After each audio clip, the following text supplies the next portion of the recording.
Gracias, entonces iniciamos nuestra jornada, nuestro viaje por el mundo del Lean Six Sigma. Un mundo fascinante. Realmente el Lean Six Sigma es una profesión, realmente, es una profesión, una subespecialidad bien, bien importante, de altísimo valor hoy por hoy en el contexto internacional.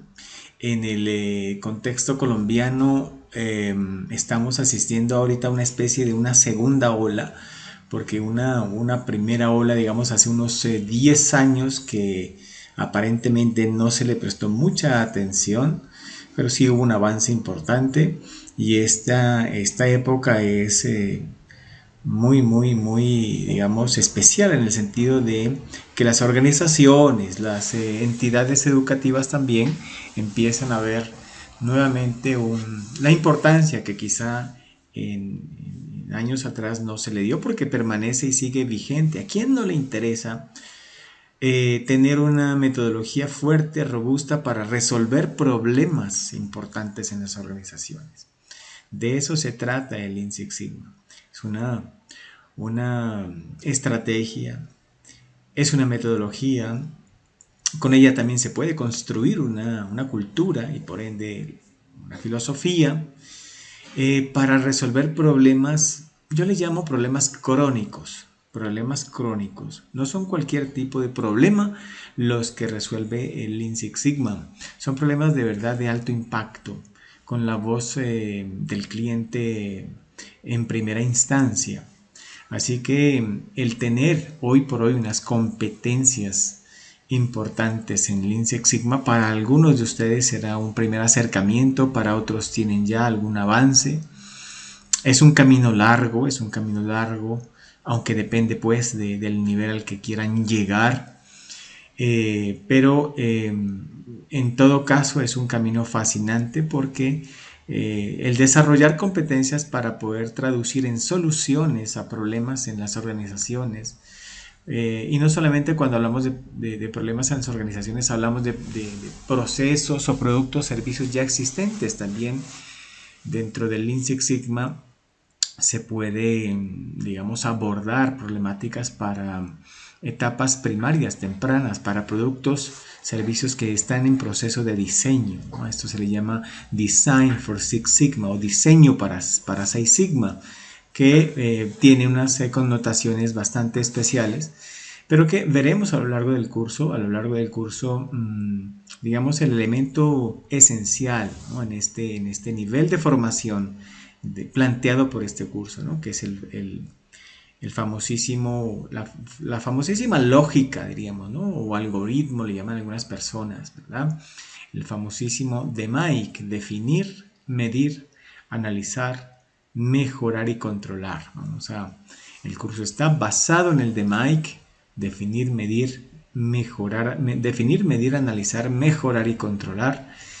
Y vamos a desarrollar a lo largo del mismo eh, conocimientos y experiencias prácticas de cada una de esas etapas. No se pretende abarcar el 100%. Vamos a ver que, como seguramente ya ustedes lo empezaron a ver, a estudiar, tiene unos límites, tiene unos niveles, el framework, ¿no? Del Lean Six Sigma, el marco de conocimiento es bastante amplio.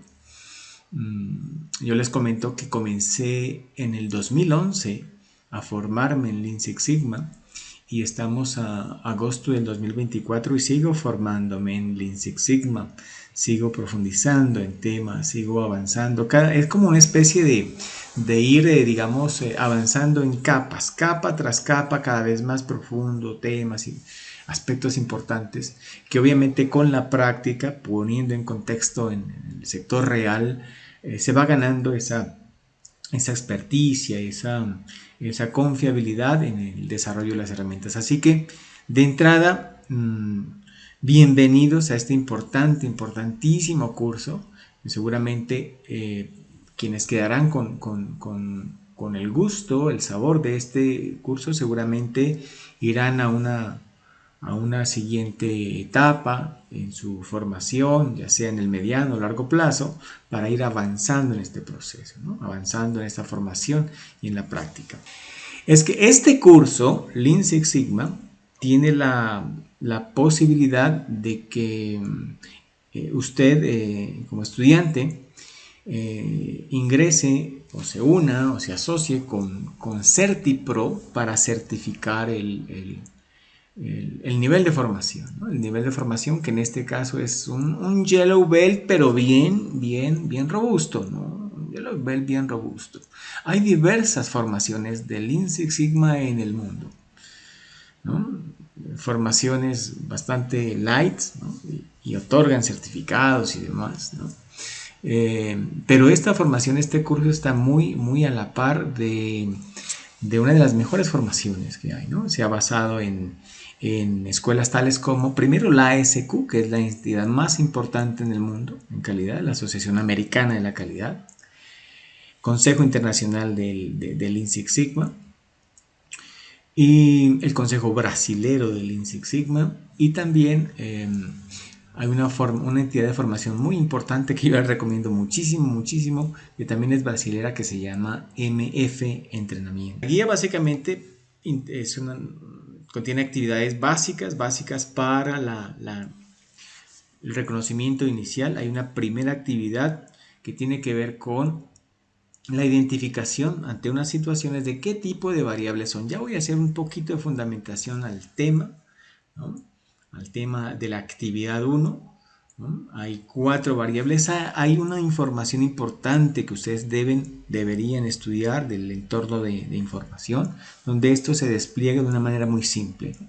4 grandes categorías de variables: cualitativa nominal, vamos a ver eso de qué se trata. Cualitativa es una característica no medible, nominal, nombre, categoría. Cualitativa ordinal, como su nombre lo indica, digamos, el orden tiene que ver, el orden es importante, y es una cualidad, ¿no? Es una cualidad no medible, pero sí cuantificable, sí contable, aunque no medible.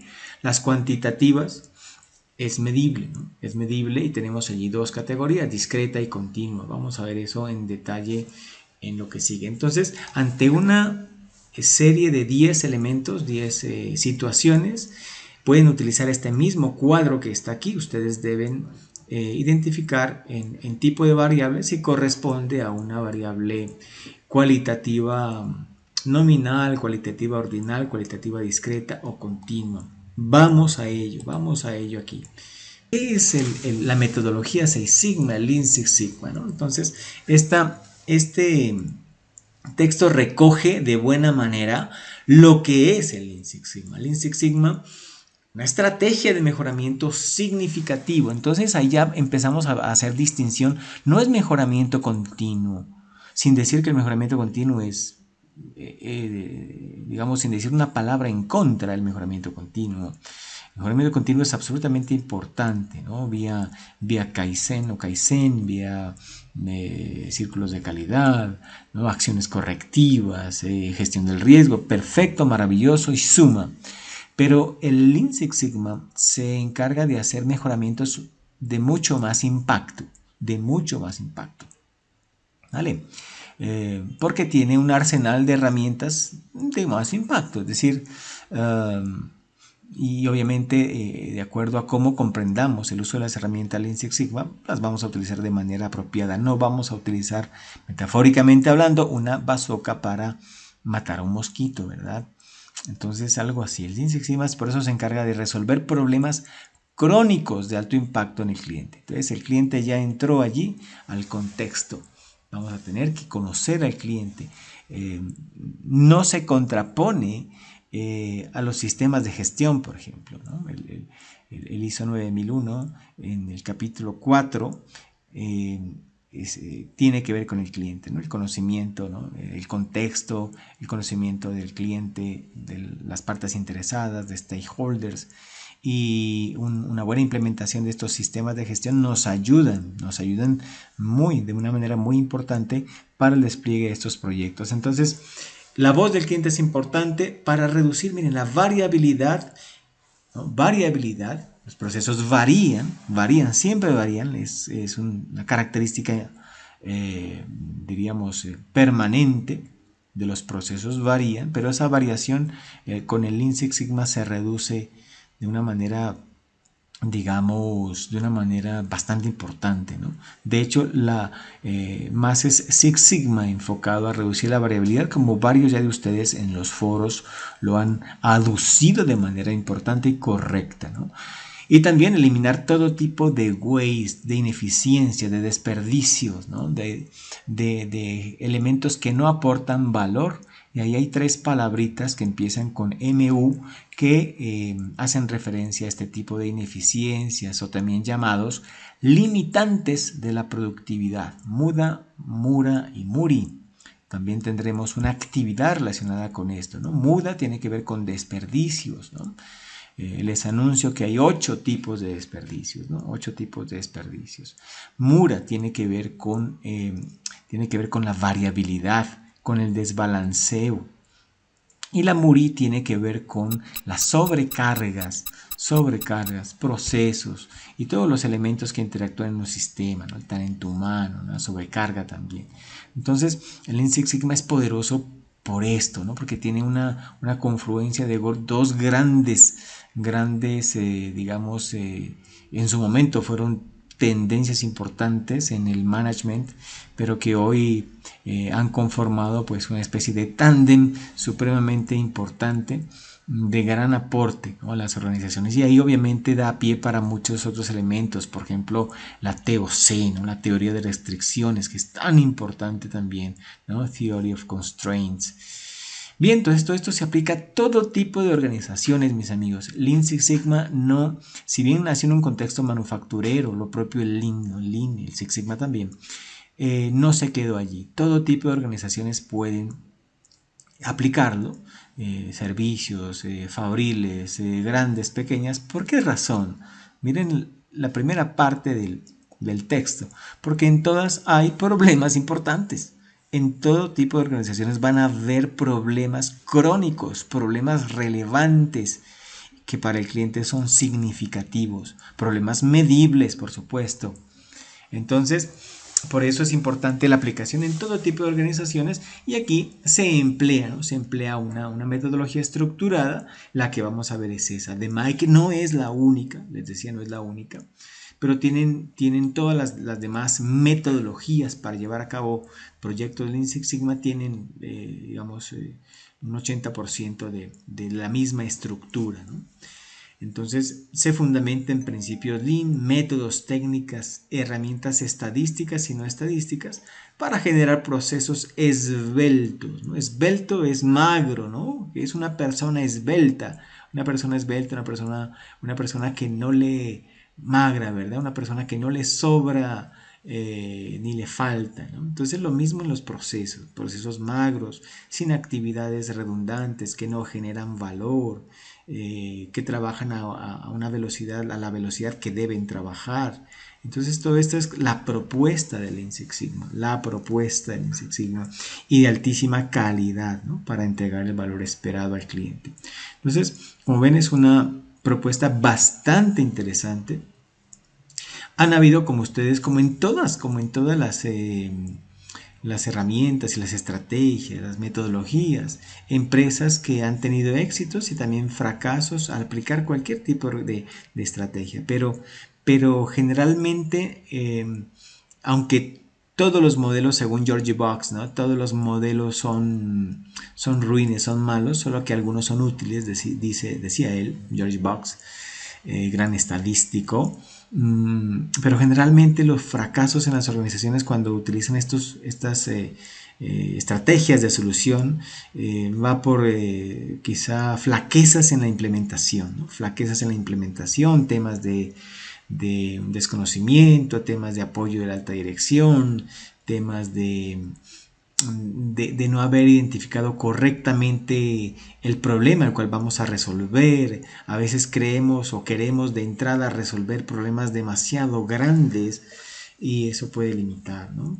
Entonces, como todo modelo que se implementa, también tiene unos riesgos y en la medida en que planifiquemos esos riesgos existentes, pues vamos a generar quizá un mejor escenario para reducir esa posibilidad de riesgo, ¿no? Entonces esto tiene que ver con el Lean Six Sigma. Y con esto entramos a la primera actividad. Variables, decíamos, tipos de variables, cualitativas, cuantitativas, y dentro de las familias de la primera parte, de primera familia, cualitativas, describen una cualidad, ¿no? Ordinal, nominal. Ordinal importa el orden, nominal no interesa el orden, solamente la categoría, el nombre. Y dentro de las cuantitativas, ¿no? Cuantitativas, cuantificables, contables, tenemos las discretas, que admite solo ciertos valores, y continuas, que admite cualquier tipo de valor, por eso se llaman continuas. Generalmente se indica que las variables discretas son enteras, ¿verdad? Admiten números enteros, ¿no?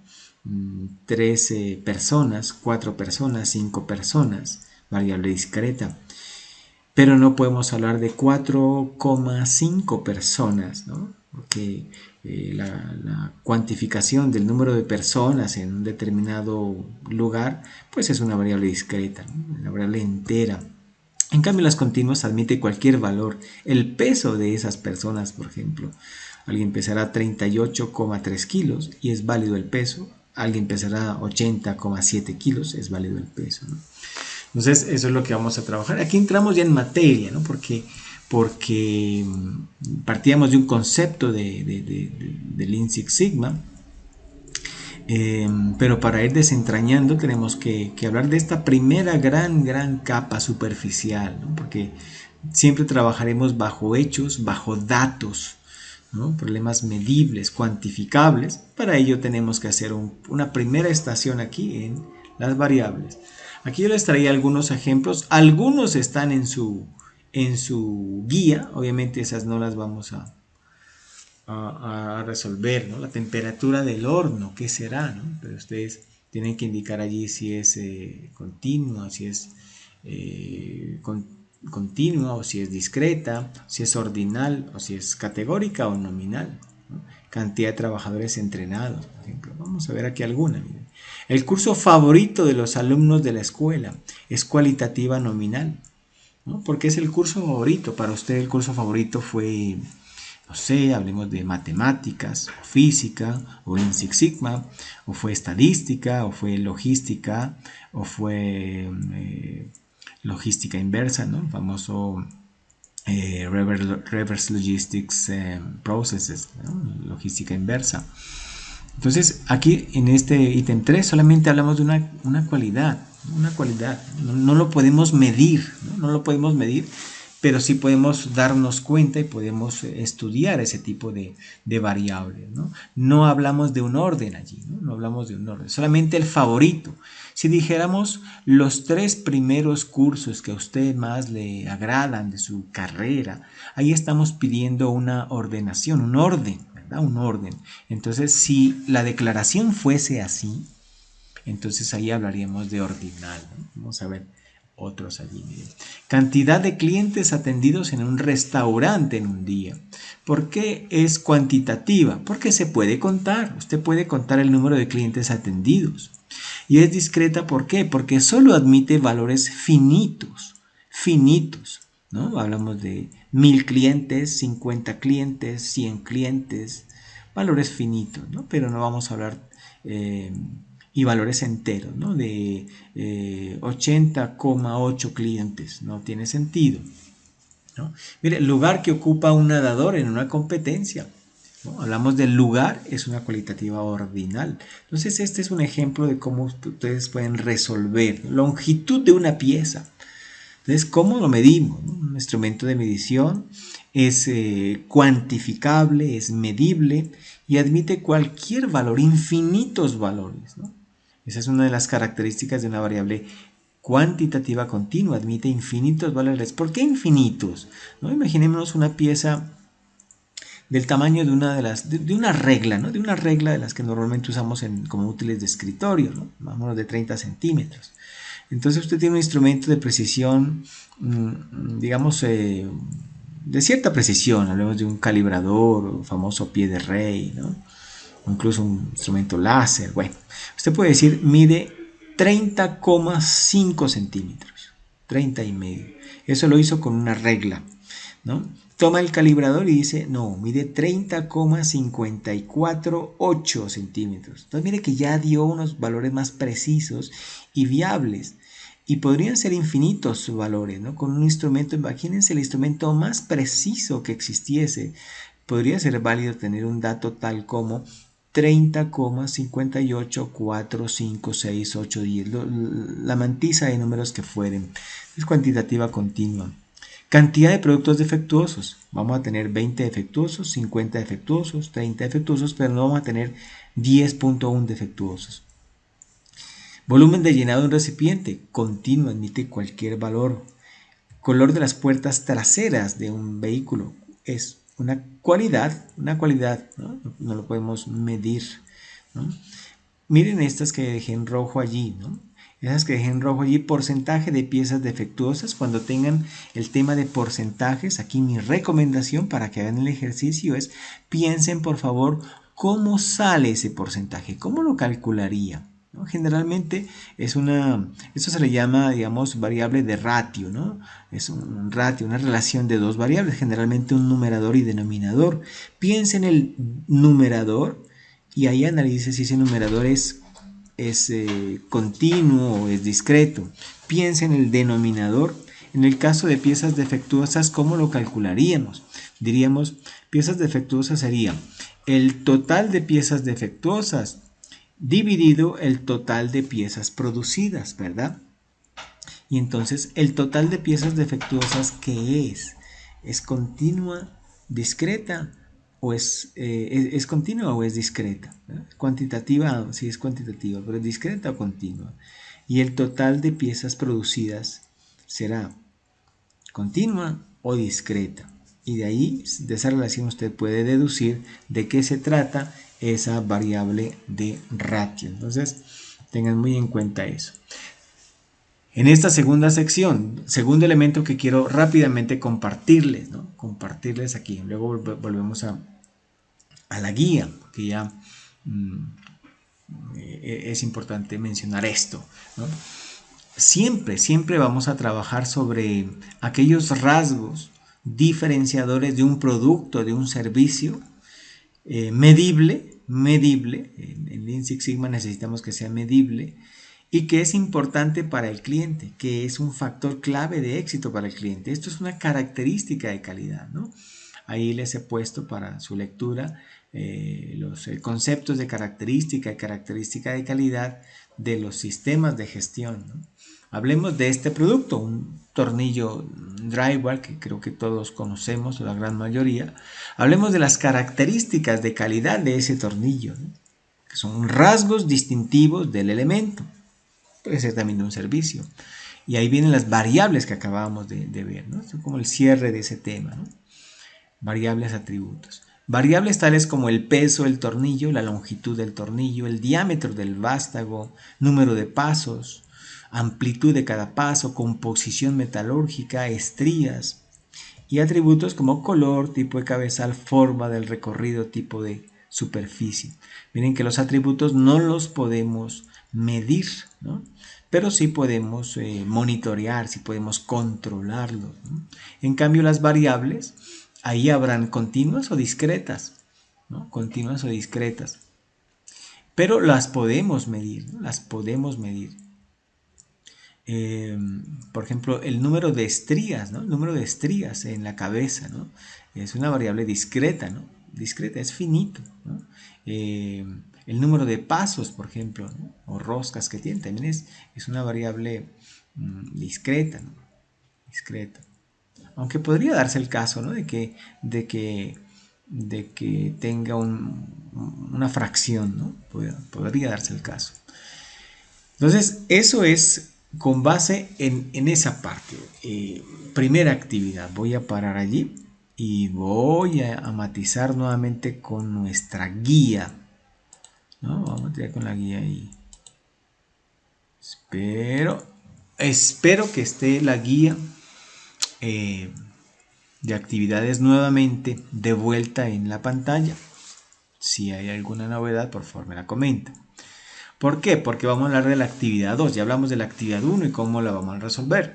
Actividad 2, entonces básicamente es realmente es un refresh para ustedes, ¿no? Un remembering, un recorderis de estadística, de estadística básica, ¿no?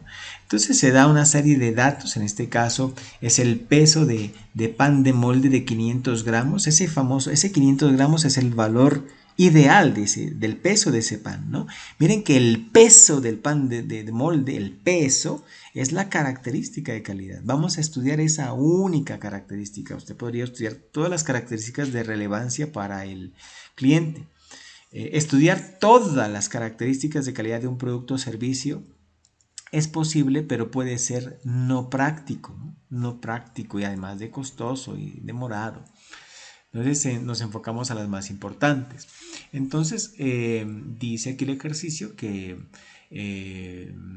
esta información proviene del estudio de la variación del peso del pan de molde de 500 gramos, que es un producto estrella en una panadería, pero que ha sido motivo de reclamos por parte del cliente. El cliente está reclamando, ya el cliente tiene ahí un tema con nosotros, ¿no? Con el problema. Entonces, si el cliente reclama, es importante para el cliente. Entonces es un candidatazo a hacer un proyecto al Six Sigma.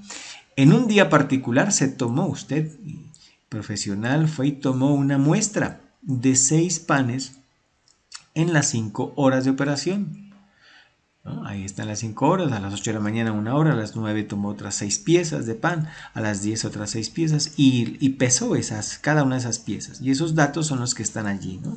El primer pan que usted tomó a las 8 a.m. pesó 499.2, el segundo pesó 505, el tercero 503, el otro 499 y así sucesivamente, ¿no? Entonces, con base en esos 30 datos que están distribuidos o segmentados, miren, en 5 subgrupos, ¿no? 5 subgrupos de tamaño igual, ¿no? Subgrupos de pequeñas muestras, ¿no? Tomadas cada hora, ¿no? Cada hora de toma de datos es un subgrupo y lo trabajamos del mismo tamaño. Pudo haber sido variable, ¿no? A la primera hora tomamos 6, a la segunda hora tomamos 10, a la siguiente hora tomamos 8. Esto depende mucho del escenario. Hay obviamente unas reglas que en su momento se revisarán. Pero aquí básicamente son dos temas. Uno es que empiecen a saborear o volver a saborear el poder de la estadística, ¿no? El poder de la estadística, ¿por qué razón? Porque aquí no necesitamos realmente estudiar toda la producción de un día o toda la producción de un mes de panes para podernos darnos cuenta cómo es el comportamiento de este problema. Basta una muestra, sí. Tendríamos que hablar de significancia de la muestra y de poder de la muestra, ¿no? Pero todo en su momento y todo en su nivel, ¿no? Todo en su nivel. Entonces, lo que se pide aquí es básicamente que usted calcule de estos elementos, calcule el promedio o la media del peso del día. Puede usted sacar el peso medio en cada hora también y luego sacar el peso medio de las 5 horas. Calcular la mediana, la moda, que esas tres elementos, tres anteriores, media, mediana y moda, son medidas de tendencia central, es decir, nos hablan de hacia el valor que generalmente tiende el proceso, los elementos, la característica, el fenómeno que estamos midiendo de manera centrada, ¿no? Y la varianza y desviación estándar, ahí vamos a ver qué tan disperso es. Puede usted sacar varianza y desviación por cada hora y saber en dónde hay mayor varianza, dónde está más disperso los datos, quiere decir eso, ¿no? Dónde está más disperso los datos, ¿no? Entonces, usted puede hacerlo manual, este ejercicio, puede hacerlo con Excel, simplemente está la fórmula, puede hacerlo con algún aplicativo especial, ¿no? Aquí se recomienda mucho el uso de la Minitab. Minitab es el software más importante del mundo en excelencia operacional, en Lean Six Sigma. Puede usted acceder a la página, y está la página de Minitab, y descargar una versión de prueba, un trial, con un correo. Puede utilizar, digamos, al abrir un nuevo correo, pues utilizar otro tiempo, o bueno, si lo tiene la manera de tener acceso a Minitab, sería maravilloso, que tendría una herramienta de por medio muy importante, ¿no? Hay softwares gratuitos también. El más que les recomiendo yo es HASP, ¿no? HASP, J-A-S-P, HASP. Eh, Aunque tiene un pequeño problemita de un delay, ¿no? Un poquito lento es, pero es muy bueno también, ¿no? Entonces puede hacerlo de esta manera. ¿Qué más se pide aquí? Que hagan un histograma también es de la descriptiva básica de estos datos, y se les pide un diagrama de caja, si no estoy mal. Vamos a ver aquí qué me dice. Vamos a ver, elaborar un histograma y un gráfico de caja. Entonces vamos a ello, hablar un poquitito allí del asunto. Nuevamente aquí con la presentación. Entonces, si vamos a ver, he vuelto a la presentación. Si hay alguna novedad me lo cuentan. El poder de la estadística, ¿no? Miren, una orden de producción de 100.000 discos plásticos como los que ven allí. La empresa trabaja lunes a viernes, pero son datos ahí adicionales. Pero lo que queremos es analizar el comportamiento del espesor del disco, ¿no? Esa es una característica de calidad. Pudimos haber estudiado otras, ¿no? Pero para el ejemplo vamos a tomar cualquiera, ¿no? El espesor del disco, que dice que idealmente debería ser 12 milímetros, ahí está en la gráfica, en la figura, pero que puede tener una variación de más o menos 1 milímetro. Esa variación de más o menos 1 milímetro técnicamente se llama tolerancia, ¿verdad? Tolerancia. Y esto me permite establecer mis límites, ¿no? Mis límites para esta característica de calidad, ¿no? Estos límites los pone el cliente, ¿no? Son del cliente. El cliente no le va a aceptar un disco más allá de 12 más 1, 13 centímetros, ¿verdad? 13 milímetros. Ni tampoco va a aceptar un disco cuyo espesor sea más abajo de 12 menos 1, 11 milímetros. Así que la tolerancia está entre 11 y 13, ¿no? Ahí están esos límites, ¿no? Famosos límites de especificación. Entonces lo que quiero aquí mostrarles es lo siguiente, ¿no? Imagínense que, bueno, ahí dice producción de 100.000, hablemos de 8.000 discos, ¿no? Hablemos de 8.000 discos, una población de 8.000 discos, y comenzamos a analizar cada día. Sacamos una muestra, ¿no? Sacamos una muestra de 80 discos, y tendrá un comportamiento, ¿no? Que está representado en esa curva en azul que ustedes ven allí, ¿no? Que tiene un nombre especial, ¿no? Un nombre especial esa curva, ¿no? Porque gran mayoría de fenómenos tiene ese comportamiento, ¿no? Una zona central donde es más elevada, y unas colas al lado y lado donde la frecuencia es menor, ¿no? Eso se le llama un comportamiento normal, y a esta curva se le llama curva normal, o campana de Gauss también se le llama, ¿no? Porque gran cantidad de fenómenos en la naturaleza tienen este comportamiento. No podemos hablar de todos, ¿no? Los fenómenos. Hay fenómenos que tienen un comportamiento distinto, no así tan simétrico como ven al lado y lado, ¿no? Pero vamos a manejarlo de esta manera. Entonces, un siguiente día, miren, saqué otra muestra y tendrá su propio comportamiento. Un siguiente día igual, un siguiente día igual, un siguiente día igual. Entonces, lo que quiere representar esto es que no necesitamos estudiar las 8.000 discos o los 100.000 discos de la producción. Una muestra me permite analizar el comportamiento, ¿no?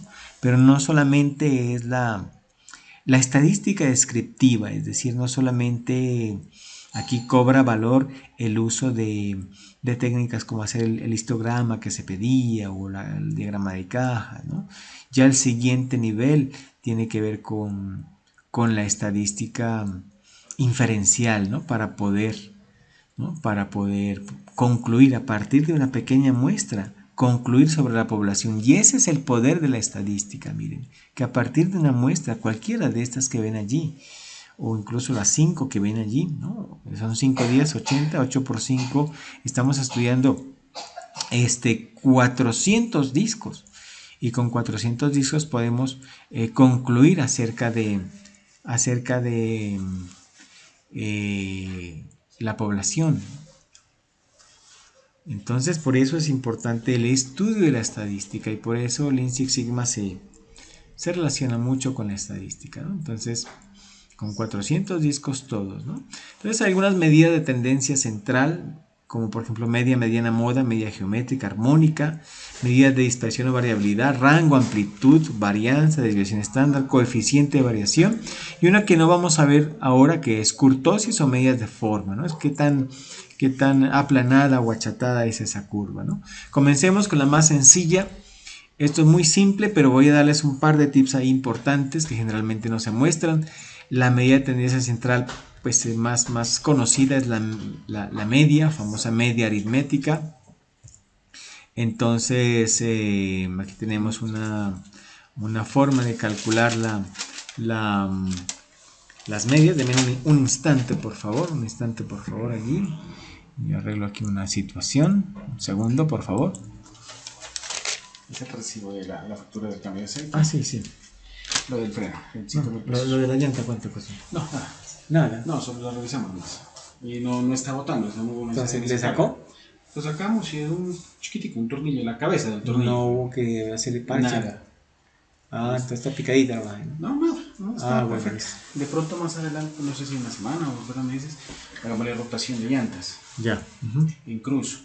Ya. Nos pasamos los procesos. Bueno, me cuesta una conferencia, me cuentas. ¿Tienes carro? Sí, ¿no? ¿Tienes carro? Sí. Bueno. Te dejo eso abajo. Bueno, ya sacaste lo tuyo, ¿no? ¿Cómo? Ya sacaste lo tuyo, ¿verdad? Sí, gracias. Ya nos vemos. Bueno, chao.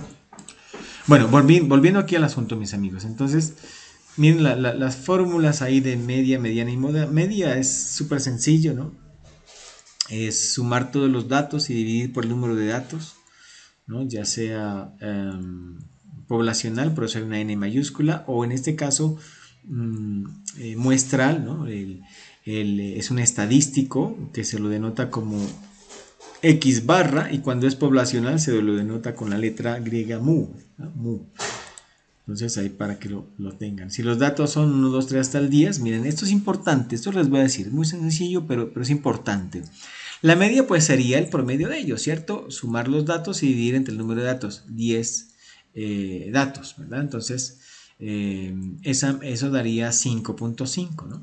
Lo que les quiero aquí poner en este contexto es lo siguiente, y es bien importante esto, ¿no? Es que la media es una medida de tendencia central muy utilizada, pero tiene una pequeña debilidad, y es que es muy, muy, muy sensible con los outliers, ¿no? Con los puntos atípicos, ¿no? Imaginémonos estos mismos datos, pero que en lugar de 10, por alguna razón, ¿no? Una causa especial o no, se nos fue un 0 de más y colocamos fue 100, ¿verdad? Entonces, si usted saca el promedio de ello, ya no va a ser 5.5, miren, 14.5. Miren ese salto que da de 5,5 a 14. Entonces, tener ese cuidado que la media, cuando tenemos estas situaciones, pues no es un buen amigo, ¿no? Entonces es sensible a los famosos puntos atípicos. La mediana básicamente es el punto geográfico, diríamos, donde está la mitad de los datos, ordenados de mayor a menor, ¿no? Aquí está esa fórmula de la mediana. N es el número de datos, n más 1 dividido 2. Pero no me da, ojo, esta fórmula no me da el valor de la mediana, sino que me da la posición, ¿no? Que ocupa el número o donde va a estar la mediana. No me dice el valor exacto de la mediana, sino la posición, ¿no? Es muy fácil, pues cuando son pocos números, ¿no? En este caso tenemos esos 10 números. La mediana pues va a estar en el centro, y en el centro de esa colección de números consecutivos del 1 al 10 pues está el 5 y el 6. Por lo tanto, la mediana es el promedio de los dos, ¿no? 5 más 6 dividido 2, 5.5, ese sí ya es la mediana, ¿no? Pero miren qué pasa aquí con el famoso outlier, ¿no? Si también tuviésemos ese mismo ejemplo, ¿no? Que en vez de 10 hubiésemos colocado 100, miren que con la mediana, y no es media, ¿no? Ahí en ese recuadro amarillo donde dice la media es la mediana, por favor, ¿no? La mediana es 5.5. Miren que la mediana tiene esta fortaleza sobre la media, que no es sensible a los puntos atípicos, a los valores atípicos, ¿no? Debes tener en cuenta, ¿no? Miren allí este ejercicio, les dejaré ahí para su lectura el de la parte izquierda. El de la parte derecha lo voy a mencionar aquí, ¿no? Imaginémonos que tenemos, utilizando esa fórmula, ¿no? 8, 12, 16, 21, 25, 28, 33, 38, ¿no? La mediana, ¿no? Entonces, la mediana sería, ¿cuántos datos son? Vamos a seguir la fórmula. N son 8 datos. 8 datos, n más 1 sobre 2, 8 más 1, 9 sobre 2, 4.5, 4,5. Entonces la mediana es en la posición 4.5, 4 y medio, allí en esa posición estará la mediana. Entonces, ¿qué pasa allí? ¿Qué pasa allí? No sé si puedo aquí utilizar. Entonces, miren, el 8 ocupa la posición número 1, el 12 ocupa la posición número 2, el 16 la posición número 3, el 21 la posición número 4, ¿verdad?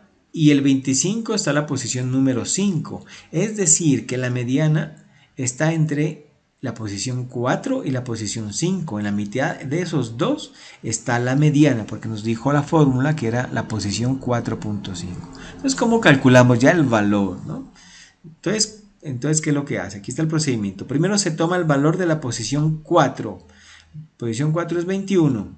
Luego me hace falta el punto 5, ¿no? Posicionalmente hablando, que nos hace falta. Ese valor se nos vuelve un factor de ponderación o de multiplicación, que se lo multiplica por la diferencia de los valores en donde está esa mediana, ¿no? 4 y 5. Entonces sería punto 5, 21, que sería el primer valor, más punto 5 por la diferencia entre 25 menos 21, que es donde está la mediana. Esto me da 23. Ese ya es el valor de la mediana, ¿no? Así para que aprendan y miren de dónde sale. Si usted va al Excel, simplemente le dice igual mediana y le saca, marca los datos que necesita y le saca directamente el valor de la mediana. La moda es el dato que más se repite, ¿no? En una colección. Es muy simple, ¿no? Muy simple. Igual en Excel, igual moda, escribe la palabra moda y es saca el dato que más se repite, ¿no? En este caso, más que más se repite parece ser el 5 allí, ¿no? El 5. Una medida de tendencia central, ¿no? Hablemos de las de variabilidad, ¿no? Miren este escenario, ¿no? Los shots que están ahí llegando a esa diana tienen cierta dispersión, cierta variabilidad, ¿no? El tirador no fue muy consistente, no fue muy estable. Vamos a ver el segundo escenario, miren allí, el tirador viene de esa manera. Pues en el segundo escenario fue muy constante, ¿no? Fue mucho más constante al menos que el primer escenario, mucho más preciso, ¿no? ¿Verdad? La dispersión no es tanta como la del primer escenario. Y en el tercero, veamos ahí qué sucede. Miren allí, entonces aquí hay otra situación y es que fue todavía más agrupados, ¿no? Más cohesionados los disparos, ¿no? Entonces esto me da una idea de lo que es la variabilidad, ¿no? La varianza, ¿no? Es que tan dispersos se encuentran los datos.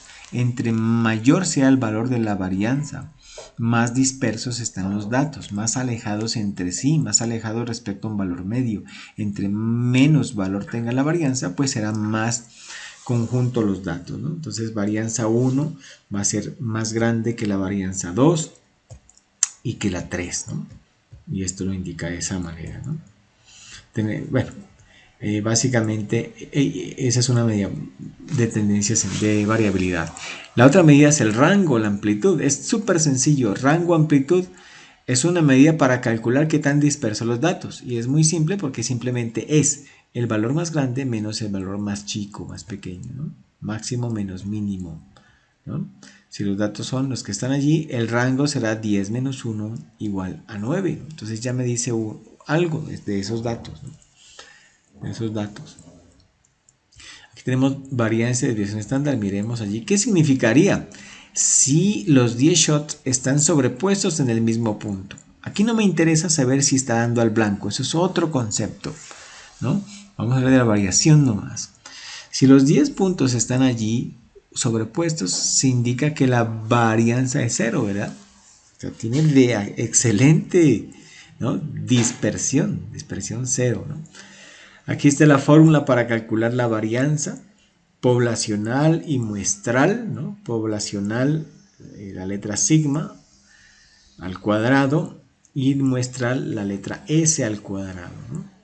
S al cuadrado. Vamos a hablar aquí un ejemplo. Supongamos que tenemos un tiempo de entrega, ¿no? Aquí tenemos al Motoboy y tenemos un tiempo de entrega en minutos, y estos son los tiempos de entrega que usted tomó de esos 10 servicios, ¿no? De entrega, 36 minutos, 38, 34, 40, hasta el 47. Y desea saber, bueno, qué tan disperso es ese tiempo, ¿no? Entonces, primero calculamos la media, ¿no? El promedio, la suma de los 10 tiempos dividido 10 es 40 minutos. Listo, ya está hecho eso. Segundo, calculamos el numerador, ¿no? Vamos a utilizar la fórmula de abajo, la que dice muestra, ¿no? Entonces, mire, básicamente es tomar cada dato, ese es x sub i, cada dato, y restarle aquí. Vamos a ver si puedo aquí apuntar algo. Cada dato y restarle la media, ¿no? Y como puede ser positiva o negativa esa diferencia, por eso la elevamos al cuadrado para eliminar esa situación. Y lo restamos, lo dividimos entre n-1, ¿no? Entre n-1, n-1 es técnicamente, ¿no? Voy a mencionarlo nomás, ¿no? Es el número de grados de libertad, ¿no? Realmente, ¿no?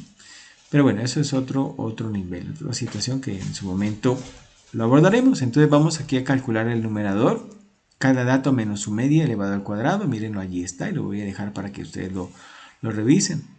En la presentación igual se les comparte.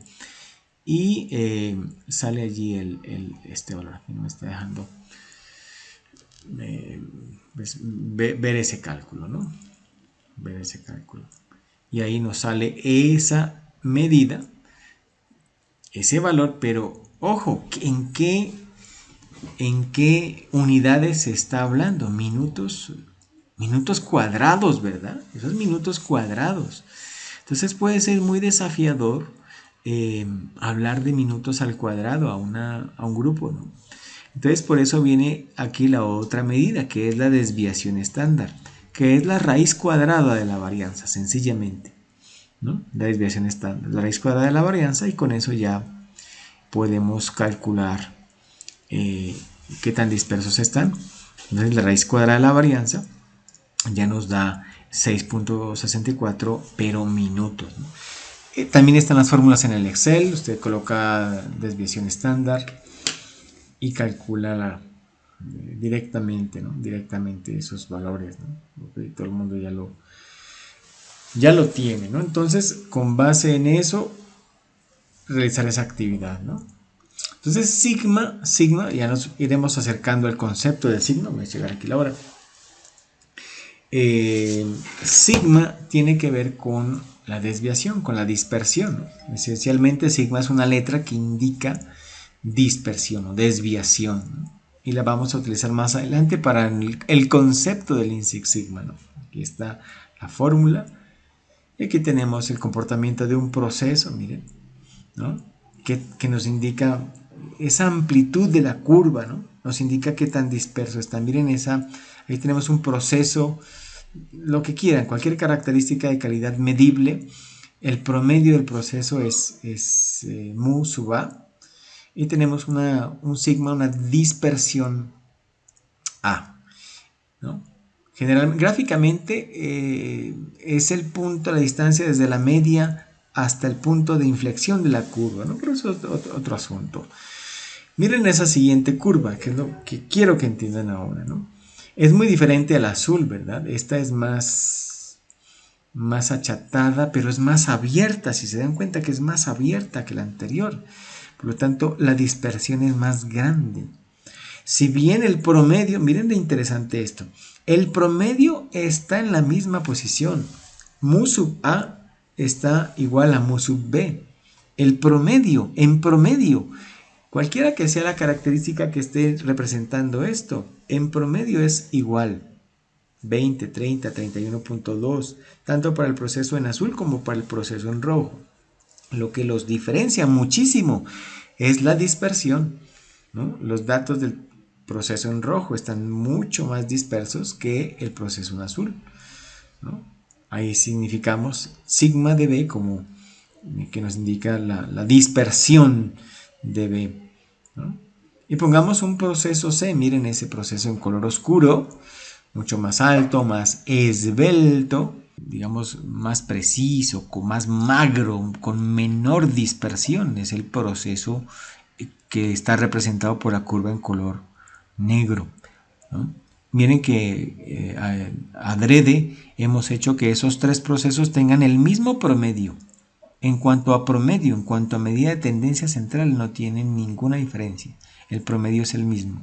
Lo que los hace diferentes es la variación. La variación. Por lo tanto, aquí decimos que la variación de B del proceso rojo es más grande que la variación del proceso azul, o sea, sigma A, y es más grande que la variación del proceso C, ¿no? Entonces, sigma, ya lo vamos a ver más adelante, cuando veamos procesos sigma, 3 sigma, 6 sigma, tiene que ver con la dispersión, pero no solamente con la dispersión. Aquí están dos de los grandes protagonistas, ¿no? Tiene que ver con el promedio, que se llama el centramiento, la característica de calidad, ¿no?, que estamos estudiando, la especificación o valor ideal, y tiene que ver con la dispersión, ¿no?, de los datos. Eso lo miraremos ya en unos poquitos minutos ya. Muy bien, ¿no? Pues entonces aquí miren lo que colocamos, ¿no?, que el promedio, si es el mismo, la dispersión es diferente, ¿no? Es diferente. Esto lo voy a saltar, lo voy a mencionar nomás. Hay que hacer un histograma, lo pueden hacer en Excel, en cualquier valor, ¿no?, en cualquier aplicativo. Dejo ahí la memoria de... Este es uno de los grandes héroes de la estadística, Carl Pearson. Dejo para su conocimiento. Y tenemos aquí, bueno, el histograma, ¿no? Un histograma importante porque nos permite de primera mano ver el comportamiento. Por esto hace parte de la estadística descriptiva, ¿no?, porque nos permite básicamente tener una primera idea de cómo se comportan, se distribuyen los datos, ¿no? Si hay una distribución simétrica o cercano a ser simétrico, si es totalmente asimétrico, es decir, si el histograma tiene una especie de cola más larga que la otra, ¿no? Si hay una barra que es más alta que las demás con cierta diferencia, entonces hablamos de una tendencia central de moda, ¿no? Es una, o quizá no la tiene, o es bimodal, hay dos modas, se llama bimodal.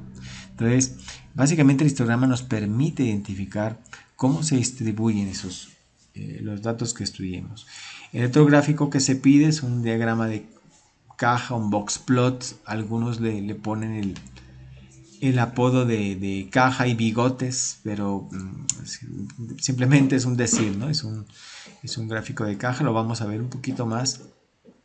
Aquí les dejo esta información como para que la lean, de dónde sale, quién planteó, ¿no?, el famosísimo John Tukey, ¿no? ¿Y qué tiene un gráfico de caja y bigotes, ¿no? Un gráfico, un box plot, básicamente, ¿no?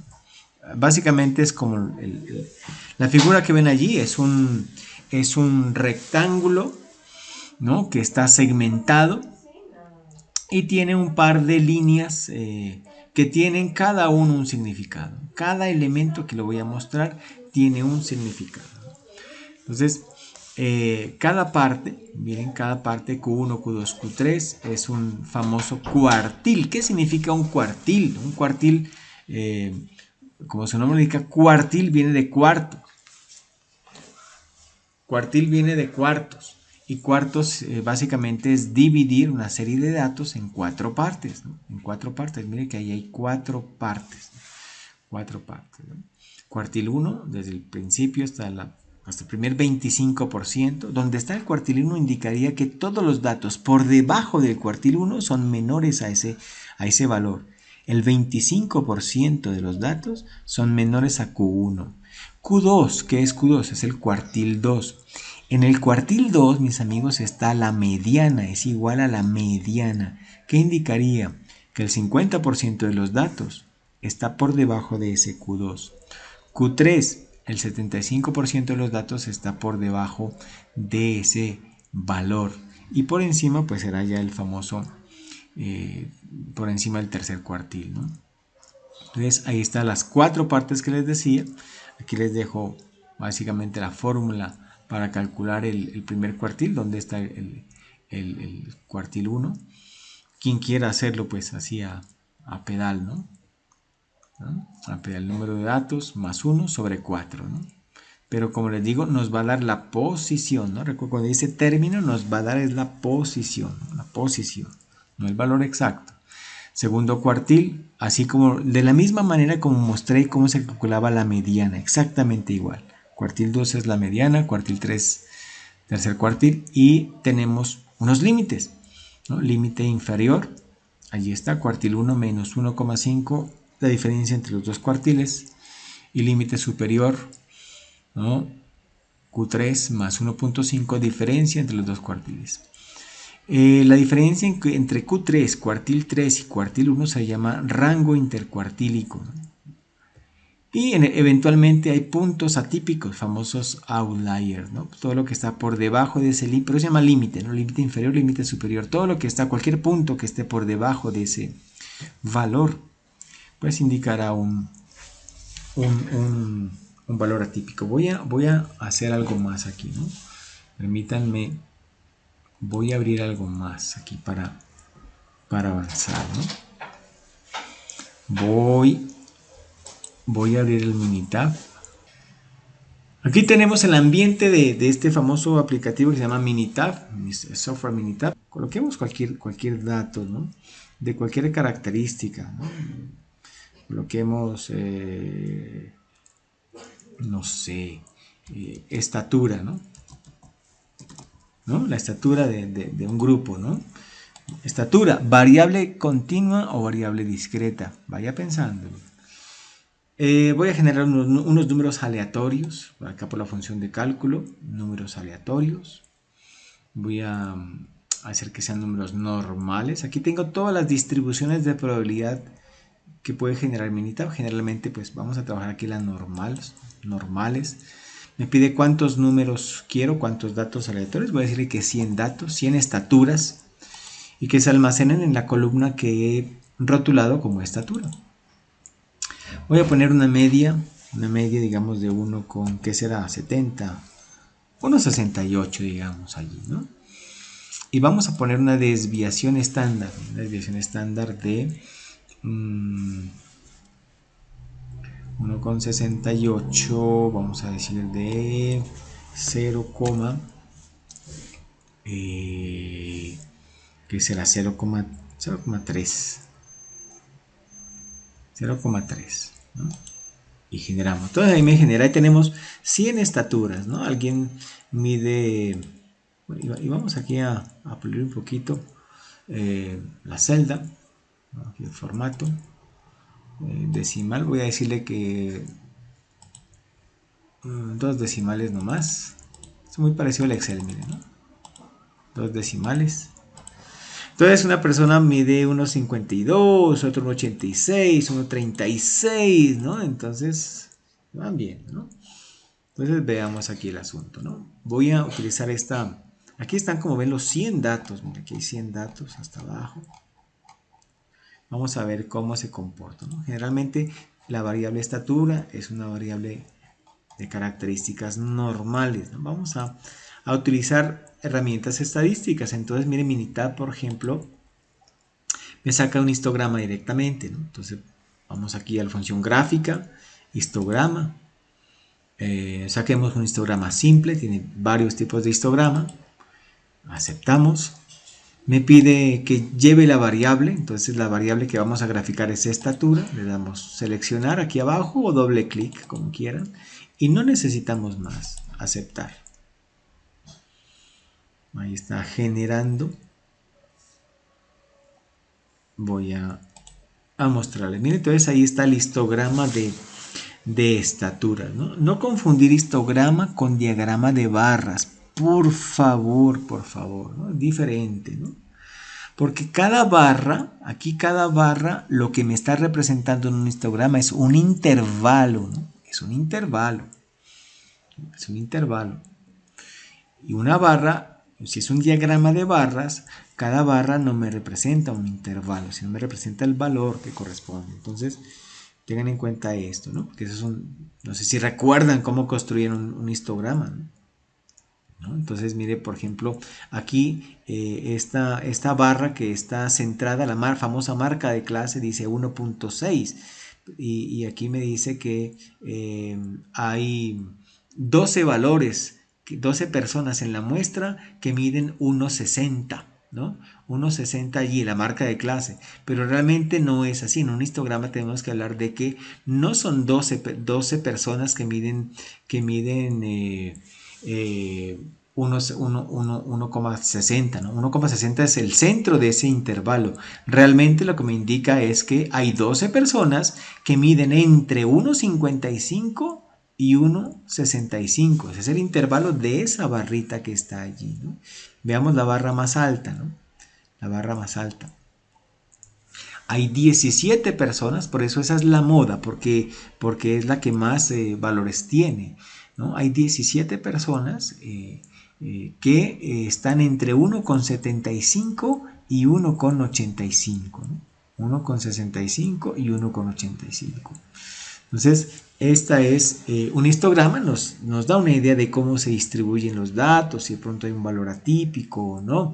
Y de una vez aquí saquemos el gráfico de caja. Miren, aquí por gráfica, van aquí a gráfico de caja y sacan aquí el gráfico de caja simple porque tenemos solamente una variable, no hay grupos. Entonces este mismo simple, aceptamos, lo mismo, llamamos la variable estatura. Yo sí recomiendo que hagan el esfuerzo de acceder al aplicativo Minitab o en su defecto pues algún otro, pero esto es una ayuda impresionante, facilita mucho, ¿no? Aceptamos y aquí ya tenemos el gráfico de caja de estatura, ¿no? Entonces, mire ¿qué podemos hablar ahí, ¿no? Un gráfico de caja, ¿para qué nos sirve, ¿no? Nos permite establecer una idea más clara de cómo está la dispersión. Mire que esa caja en azul está segmentada por una línea. Esa línea, decíamos, es la representación de la mediana, no la media, la mediana. Cuando está en el centro de la caja significa que es más o menos simétrica, ¿no? Idealmente pues sería simétrica si está exactamente en el centro. No hay puntos, atípicos, ¿no? Porque estuviesen representados allí con unos asteriscos, ¿no? Miren el largo de las líneas, ¿no? El largo algunos le dicen bigotes, ¿no? A esas líneas son un poquito diferentes, ¿no? Miren, la primera línea es un poquito más larga que la segunda, indicando que hacia el primer cuartil hay más personas, ¿no? que están congregadas en el primer cuartil de la distribución que en el último, ¿no? Entonces, este es un gráfico que, entre otras cosas, me ayuda a identificar ese tipo de situaciones. Finalmente, miren, hagamos aquí estatura, pongamos aquí estatura 2, ¿no? Y voy a generar lo mismo, mismo 100, pero voy a colocarlos en otra, no, esta no, voy a generar aleatorios nuevamente,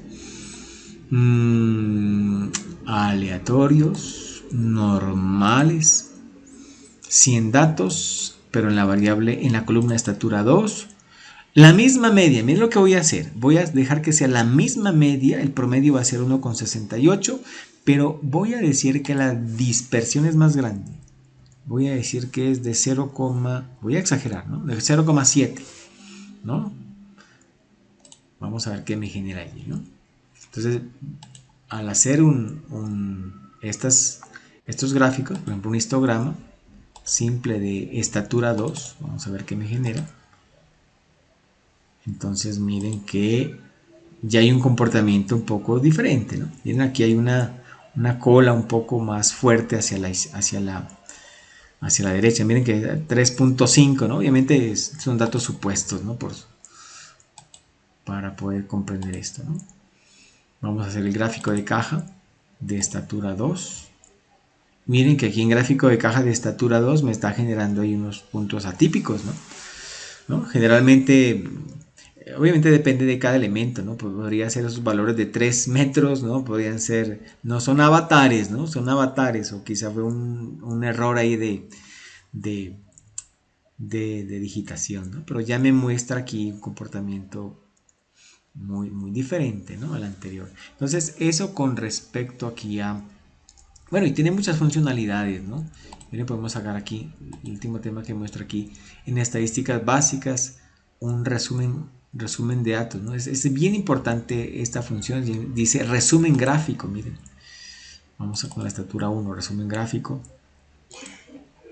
Y miren todo lo que me muestra, ¿no? Me muestra ya varios elementos, me saca de una vez el histograma, el gráfico de caja, me saca algunos datos de estadística descriptiva, media, desviación estándar, varianza, simetría, kurtosis, el número de datos, los cuartiles en donde están, y me hace inferencia ya, miren, me saca intervalos de confianza, ¿no? La media, dice que la media en la muestra es de 1,71, esa es la media, 1,71 en esa muestra.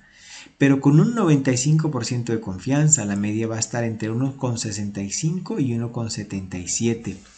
Básicamente, si tomáramos 100 muestras, no una como lo hicimos, 100 muestras de 100 estaturas, entonces en el 95% de los casos, la media poblacional estaría entre 1,65 y 1,77. De ahí el poder tan importante de la estadística, ¿no?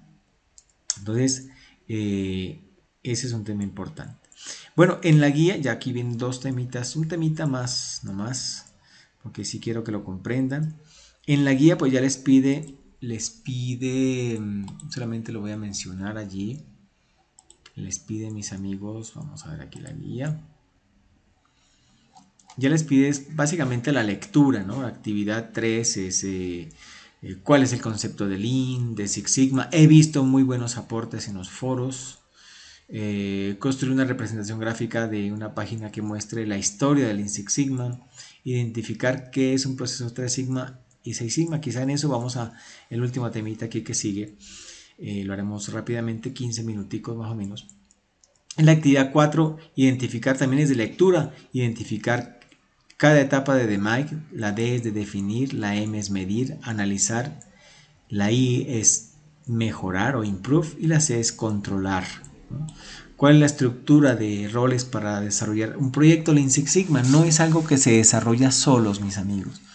Necesita una estructura donde están el apoyo de la alta dirección, ¿no? Es un grupo multidisciplinario, ¿no? De varias áreas, varios departamentos. Miren que es importante el concurso del área financiera porque estos proyectos deben ser ganadores, es decir, deben certificar realmente cuál fue el monto del ahorro o el monto del incremento de la participación en un mercado, de ventas. No solamente hablamos de las métricas operacionales, es decir, mejoramos el tiempo de entrega, mejoramos el nivel de servicio, mejoramos el tiempo de ciclo, sino también eso, de qué manera hace sonar la caja registradora de la organización. Entonces, en un proyecto Lean Six Sigma hay dos grandes naturalezas o métricas de dos grandes naturalezas, las métricas operacionales y las métricas financieras. Y para el despliegue de métricas financieras, pues necesitamos los expertos en el área. Por eso, generalmente en un proyecto de Lean Six Sigma, el área financiera está presente para validar ello, ¿no? Y ni hablar pues del área en donde se edifica el proyecto, ¿no? Lean Six Sigma, desde los operarios, los ingenieros, los administrativos, los jefes, la alta dirección, los famosos sponsors, ¿no? Los patrocinadores del proyecto, los champions, porque ustedes saben que todo proyecto que no goce de esos ingredientes, del compromiso, de la convicción de la organización, pues es un proyecto que tiene serias posibilidades de condenarse al fracaso, ¿no? Bueno, entonces mis amigos, aquí quizá el último temita sería este, ¿no? Que es un proceso 3 Sigma y un proceso Six Sigma. Entonces vamos a analizar este proceso. Imaginémonos que tenemos este proceso, producimos estas crayolas y como decíamos vamos a analizar una característica de calidad. Aquí vamos a analizar la longitud de la crayola, variable continua, ¿verdad? Longitud. Y dice que debe medir, el cliente desea, es el valor ideal, que valga la longitud 150 milímetros, ¿no? Entonces el cliente ABC nos pide un lote de 10.000 crayolas azules de 150 milímetros de longitud. ¿Será que todas las crayolas, mis amigos, resultarán exactamente iguales unas de otras? Pues la respuesta a las claras es no, ¿verdad? Porque hay variación, los procesos varían. Entonces el cliente que indica, dice el cliente, por favor, el largo que requiero de las crayolas es de 150. Y de una vez dice el cliente con una tolerancia de más o menos 2 milímetros, ¿no? Entonces el cliente le va a servir crayolas que estén entre 148 milímetros, es decir, 14.8 centímetros, hasta 152 milímetros, es decir, 15,2 centímetros, ¿verdad? Eso es lo que para el cliente es bueno, es conforme, es calidad en cuanto a la longitud. Toda crayola que esté por encima de 152 o por debajo de 148 serán defectuosas para el cliente. Crayolas largas o crayolas demasiado cortas, ¿no? Eso es lo que el cliente plantea. Entonces ahí ya nos va a dibujar unos famosos límites, ¿no? Límites donde la calidad es calidad, ¿no? Esos límites se llaman límites de especificación, Entonces, esto quiere decir que el cliente acepta lo que decíamos, 148 hasta 152, fuera de ese rango defectuoso para el cliente, ¿no? Para el cliente, ¿no? Entonces esto generalmente lo que el cliente plasma como especificaciones, se generan documentos técnicos, ¿no? Fichas técnicas donde se indica todos los elementos para poder tener una especie de protocolo al interior de la organización y de su proceso para que se hable el mismo lenguaje, ¿no? La traducción en discurso técnico de lo que el cliente quiere, ¿no? ¿Será posible que siempre, otra pregunta, será que siempre es posible que se produzcan de 150? No, el proceso siempre producirá crayolas entre 148 y 150, siempre estará allí. Pues lo que queremos es que esté dentro de ese límite, ¿no? De esos límites, ¿no? Pero la variación depende de qué tanta variación tengamos, ¿no? Y depende de dónde está el promedio del proceso, más la dispersión, ya lo vamos a ver, ¿no? Qué tan buenos somos para producir crayolas. Entonces ahí planteamos en esta gráfica los límites, ¿no? Ahí está el valor ideal, valor target o valor objetivo de la característica de calidad longitud. Y están los límites, 148, límite inferior de especificación, y 152. Comenzamos a producir, imagínense que esas crayolitas que van a aparecer allí en la gráfica, obviamente no es una, imagínense que son pequeños baches o lotes de 100 crayolas, ¿no? Porque recuerden que son 10.000 crayolas, ¿no? Aquí es una representación nomás. Entonces decimos, bueno, vamos bien, estamos produciendo en 150, estamos perfectos, lo que el cliente quiere, seguimos por buen camino. Bueno, aquí ya hay una variación del proceso, como es natural, ya hay un lote cuyo promedio es de 149, pero bueno, nada de nervios porque estamos dentro de los límites, ¿no? Miren, ahí damos una especie de salto, ahora nos fuimos para el otro lado, ¿no? El proceso está variando, es natural que varíe, es natural, nada fuera de lo anormal, ¿no? Aunque obviamente hay criterios y hay afinamientos para ver qué tan normal es un salto, ¿no? Hay gráficas, herramientas para ver pequeños saltos en la media, ¿no? Eso escapa a nuestro nivel de Yellow, pero en otro nivel podemos verlo, ¿no? Gráficas de control, ¿no? Que me permiten poder chequear esos pequeños o cambios rápidos, ¿no? En una media.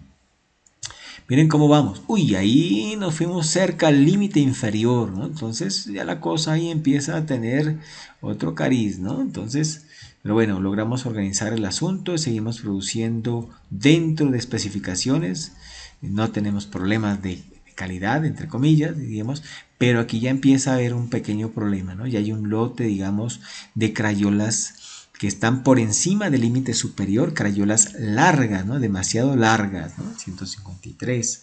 El proceso sigue, miren, por acá ya hubo otro problema, ¿no? Por debajo de 148, ¿no? Seguramente ustedes ya empezarán a pensar, bueno, pero ¿qué es más grave, ¿no? ¿Una crayola demasiado corta o demasiado larga? ¿No? ¿Será que la crayola demasiado corta, también pensando en logística, ¿no? Procesos de reverse, ¿no? Logística interna, logística reversa y demás, ¿no? ¿Será que una crayola corta la puedo reprocesar y hacerla conforme? ¿O será más fácil tomar una crayola larga y llevarla a hacer una pieza conforme, ¿no? Entonces, cada situación, cada proceso, cada producto tiene sus particularidades. En fin, tenemos esta situación. Miren, ahí está nuestra producción. Tiene ese comportamiento. Afortunadamente, miren la pila de crayolas más alta justamente está en 150 para este ejemplo. No debe ser, no puede ser así todos los procesos, ¿no? Entonces diríamos, sí, en promedio, mi proceso está produciendo crayolas de una longitud de 150 milímetros. Eso lo dice el promedio del proceso, la estadística lo dice así, no hay nada que lo refute, eso es lo real. Pero aún así, tenemos problemas con el cliente. A pesar de que en promedio estamos en el valor objetivo, pero ya tenemos problemas de crayolas largas y crayolas cortas. ¿Y esto en gracia de qué? ¿Por qué se dio eso? Lo que pasa es que aquí miren los límites de especificación, mis amigos, ¿no? Y miren luego, compárenlo con la curva en azul que representa pues el proceso. Entonces fíjense que la dispersión del proceso, que diríamos el ancho del proceso, es mucho más grande, más amplio que el ancho de las especificaciones. Aquí también viene, en su momento también hablaremos de eso, creo que por allá la tercera webconferencia, cuando hablemos de capacidad del proceso, ¿no? Imagínense que las dos líneas verticales en rojo que están allí es la puerta de entrada del garaje, las dos paredes del garaje de la casa. Y que el carro es la curva en azul. Entonces, ese carro nunca va a entrar allí. Aun cuando, miren que está como entrando bien posicionado, bien centrado, ¿cierto? Entonces, el carro va súper centrado, pero es que no da, el carro no va a entrar así, por más centrado que vaya ingresando al garaje, no va a poder entrar porque es demasiado ancho para el garaje. Entonces, aquí el problema es que tiene demasiada dispersión. Ese sigma que calculamos es muy grande. Entonces aquí este proceso, para mejorar, hay que comenzar a reducir, a trabajar la variación. Entonces esto me sirve como abrebocas para llevarlos al concepto de Seis Sigma, ¿no? Entonces, pero antes de eso tenemos que checar este asunto, ¿no? La famosa distribución normal que ya hemos mencionado, que digamos es una descripción probabilística del comportamiento de una gran cantidad de fenómenos en la naturaleza, ¿no? Tiene una forma de campana, miren que va desde menos infinito hasta más infinito. Esas colas que ven allí no es que aterrizan sobre el eje vertical, no, nunca aterrizan, nunca lo tocan, nunca tocan las colas de la curva, nunca tocan el eje horizontal, ¿no? Eso matemáticamente o técnicamente se llama un comportamiento asintótico, ¿no? Asintótico, ¿no? Entonces puede tomar cualquier valor desde menos infinito hasta más infinito, por lo tanto es para variables continuas, ¿no? Variables continuas. La media en una distribución normal, es la parte más alta de la campana, ¿no? Y como es simétrica y la media, la mediana y la moda son iguales, están en la misma posición, ahí en el centro. Y si usted la parte en dos, izquierda y derecha, a partir del centro, encontrará que la mitad de la izquierda es exactamente la mitad de la derecha, por eso se llama simétrica. Otra característica, el área bajo la curva corresponde a la probabilidad de un fenómeno, de un efecto, ¿no? Y tenemos que estas probabilidades pues se pueden calcular y hay unas probabilidades conocidas, ¿no? Conocidas a través de dos elementos. Solamente lo voy a nombrar, ¿no? Uno es el teorema de Chebyshev y la regla empírica, ¿no? Un poquito ahí para repaso, ¿no? Realmente no voy a meterme mucho allí, pero sí decirles que el teorema de Chebyshev, por ejemplo, tiene que ver con la relación que existe entre el número de desviaciones estándar y el área bajo la curva que cobija este comportamiento.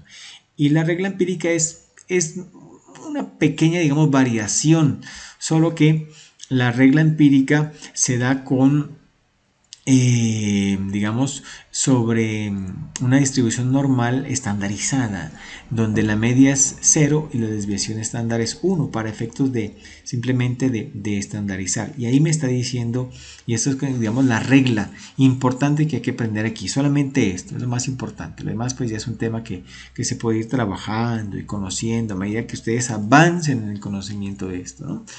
Es que miren la media mu que está en el centro, ¿no?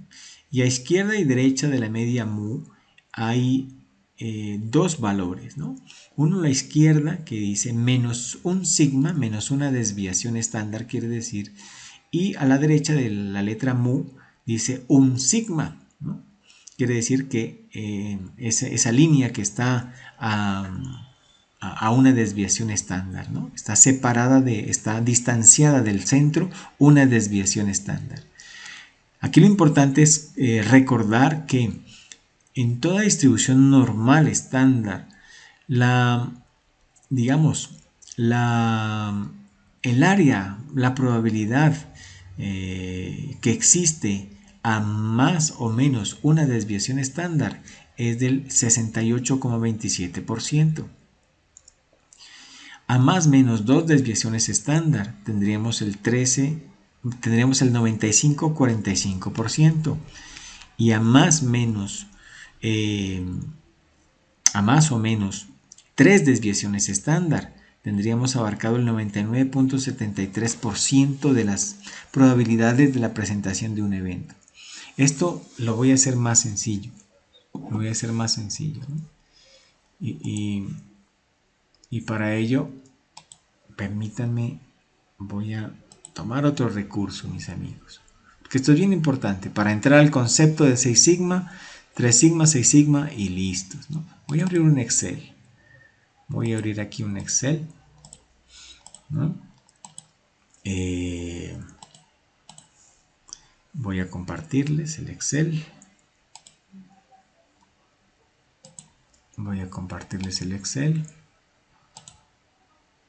Ok, yo creo que lo tenemos. Listo. Entonces, miren, ahí tengo un Excel.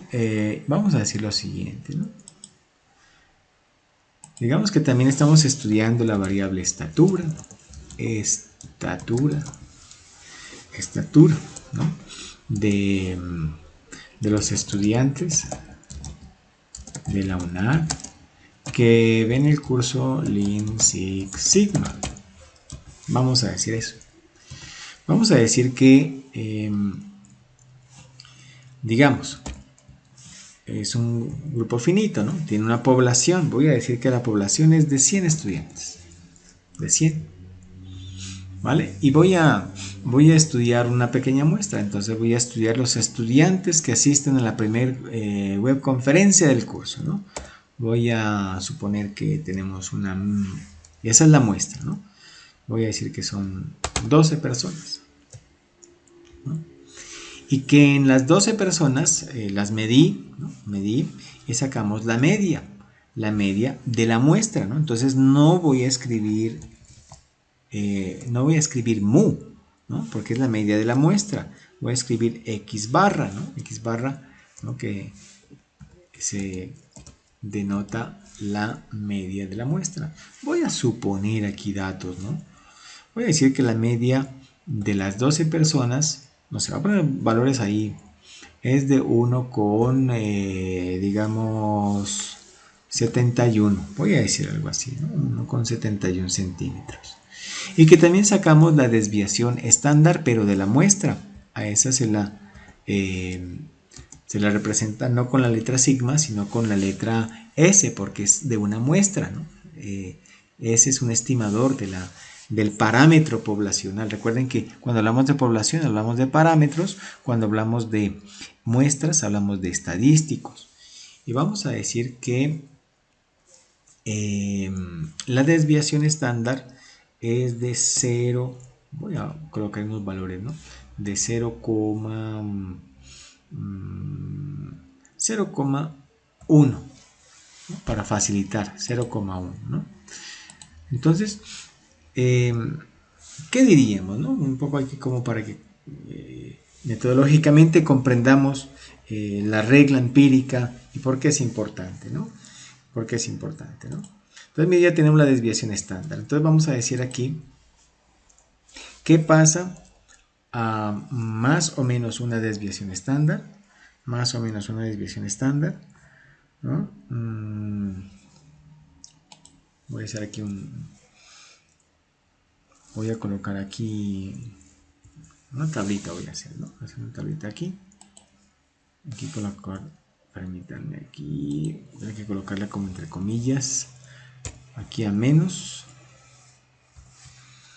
y aquí voy a colocar más. Ya se van a dar cuenta de qué se trata, ¿no? Aquí voy a colocar una desviación estándar, ¿no? A una vez la desviación estándar S. Aquí vamos a decir 2 veces la desviación estándar y aquí 3 veces la desviación estándar. 3 veces, ¿no? 3 veces. Opa. 3 veces. Entonces, ¿qué pasa? Entonces calculemos, ¿no? Vamos a restar una vez, con el menos significaría que vamos a restar de la media una vez la desviación estándar. Con el más vamos a sumar una vez la desviación estándar. Entonces vamos a decir, esto es igual, la media, aquí está, x barra que es 71, la voy a fijar por efectos de facilidad, ¿no? Menos una vez la desviación estándar, y aquí la tengo, es esta, bueno, ahí, menos una vez, modificar allí, 1 por, aquí, por 0.1, voy a fijarla también. Entonces, si la media es 1.71 centímetros y la desviación es 0,1, entonces la cota inferior, ¿no? Una vez menos una desviación estándar respecto de la media será 1,61, simplemente he restado 10 centímetros, ¿no?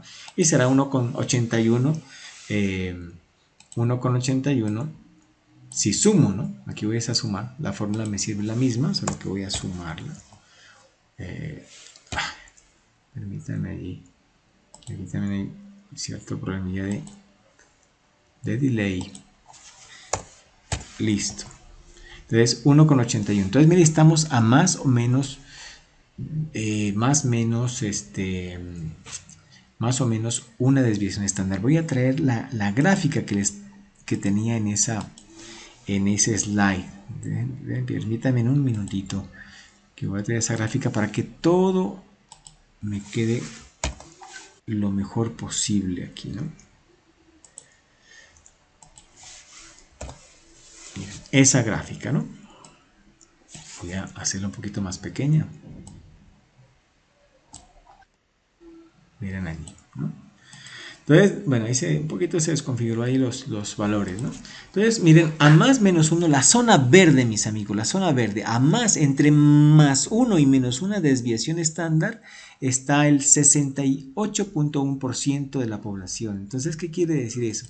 Que en el curso del Lean Six Sigma, el 68,27% de la gente tiene una estatura entre 1,61 y 1,81.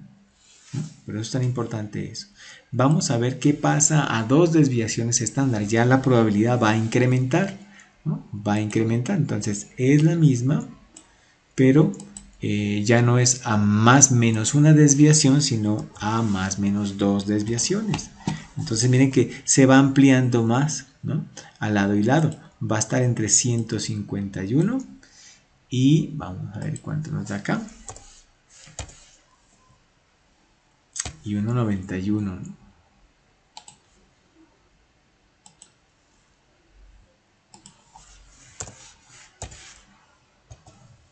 Entonces, entre 105, yo puedo decir que el 95,45% de los estudiantes miden entre 151 o 1,51 centímetros y 1,91 centímetros, ¿no?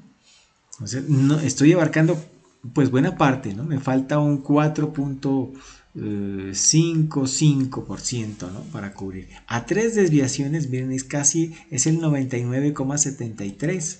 Es el 99,73%. Vamos a ver qué encuentro allí, ¿no? Es el 99,73%. Entonces vamos aquí a modificar la fórmula, simplemente aquí, a 3 desviaciones estándar, ¿no? A menos 3 será entre menos, entonces va a estar entre 1,41, la estatura entre 1,41 y 2 metros 01, ahí está el 99,73% de los estudiantes del curso, ¿no? Entonces, entre más, miren, entre más valores sigma yo estoy abarcando, pues voy a cubrir más área, más probabilidad bajo la curva. Eso es lo que me está indicando allí esta regla empírica, ¿vale? Entonces, eso es lo que les quería aquí como compartir para poder entrar aquí a este asunto ya final, ¿no? Permítanme allí, ¿no? Entonces ya tenemos eso, ¿no? Ya tenemos eso, ese asunto. Entonces, miren mis amigos, vamos aquí a hablar desde un proceso 3 sigma y 6 sigma y finalizamos.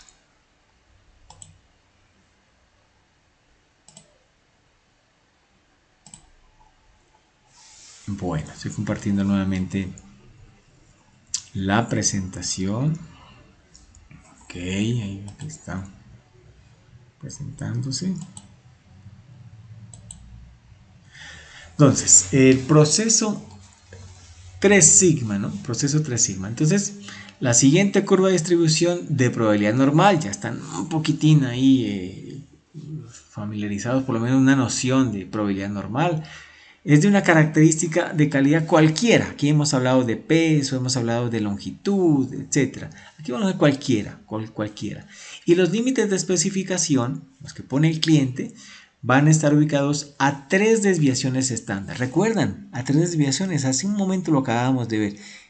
A 3 desviaciones está el 99,73% de todos los datos, ¿no? Entonces miren, simplemente tenemos aquí un eje, aquí es una curva que representa el proceso, ahí apareció el promedio del proceso ya total, esa es la línea amarilla que indica el promedio del proceso, ¿no? Que indica, perdón, el valor objetivo de la característica de calidad, el valor objetivo, ¿no?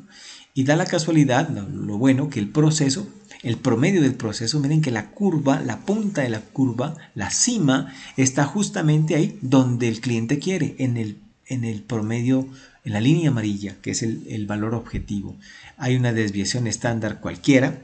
No nos interesa ahorita saber de cuánto se trata. Y también están los límites de especificación, ¿no? El límite inferior de especificación o Lower Specification Limit, ese es LSL, o límite de especificación inferior, ¿no? Y tenemos por otro lado el Upper Specification Limit, que es el límite de especificación superior, ¿no? Entonces, y la media, ahí está la media del proceso, ¿no? Entonces miren allí. Lo que les decía es que esos límites de especificación, los límites de especificación están a una distancia de 3 sigmas, ¿no? de la media. Miren que están posicionados a menos 3 sigma y a 3 sigma, ¿no? Entonces, como ya sabemos, y lo otro, característica importantísima, es que el promedio del proceso, que es mu, es igual al valor objetivo. Es como decir lo que decíamos con las crayolas, que el promedio de mi proceso está en 15 centímetros, que es lo que el cliente quiere, ¿no? Que es lo que el cliente quiere. Entonces vamos a partir de esos supuestos para hacer la explicación. Por eso ahí hay una especie de dos líneas, amarilla, azul, que las he puesto en el centro, un poquito ahí como para que se den cuenta que ahí están, básicamente ahí están dos líneas, una que representa el promedio y otra que representa el valor objetivo de la característica de calidad cualquiera, ¿no? Entonces, esto es lo que se llama un proceso centrado, ¿no? Centrado significa que el promedio del proceso es igual al valor ideal que el cliente quiere de cualquier característica de calidad, ¿no? Valor ideal, proceso centrado, ¿no? Proceso centrado. Entonces, ya sabemos entonces que cuando tenemos un proceso de esa naturaleza, un fenómeno cualquiera, ya lo hicimos con la estatura, ¿no? Un proceso cualquiera, en donde los límites de especificación estén a más o menos 3 sigmas, es lo mismo que lo que decíamos con la estatura, que a más o menos 3 desviaciones estándar estaba el 99,73% de todos los estudiantes del Lean Six Sigma. En este caso, si el proceso está así, vamos a tener que el 99,73% de los productos va a estar dentro de esos límites de especificación, el 99,73%. ¿Eso qué significa? Que no es el 100%, ¿verdad? Que es un buen valor. Sí, no, porque quizá algunos años, tener un 99,73% de calidad era muy bueno, pero en el contexto actual quizá ya no es tan competitivo, ¿no? Entonces tenemos el 93,73% de conformidad, de conformes. Como la gráfica decíamos es infinita, entonces vamos a tener un valor de defectuosos, ¿no? ¿Cuánto le hace falta al 99,73 para llegar a 100? ¿Cuánto hace falta? Hace falta 0,27%, ¿no? Repartámoslo en los dos lados. Esa es la pequeña fracción de la gráfica que está representada en este slide, que es lo que alcanza a salirse de esos límites, ¿no? Es 0.035, ¿no? Punto 13.5. Entonces tendríamos un punto 13.5 al lado y lado, de crayolas cortas y crayolas largas. En pocas palabras, tener una calidad del 99,73% es también tener un valor de no conformidad del 0.27%, ¿verdad? Esto es un proceso 3 sigma. Generalmente las empresas hoy por hoy están trabajando a 3 o 4 sigmas. Es que miren, estamos hablando de que la calidad está al 99,73%. Pero significa que de cada 100 productos, 99,73 son buenos. En 100.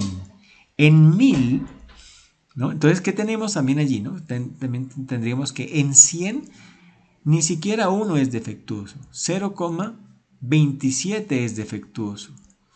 En 100, ¿no? Pero en 1000 productos ya serían 2,7 defectuosos. En 10.000 productos serían 27 defectuosos. En 100.000 productos serían 270 defectuosos. en 1.000.000 de productos. Serían 2.700 defectuosos, que es las 2.700 ppm que ven allí, ¿no?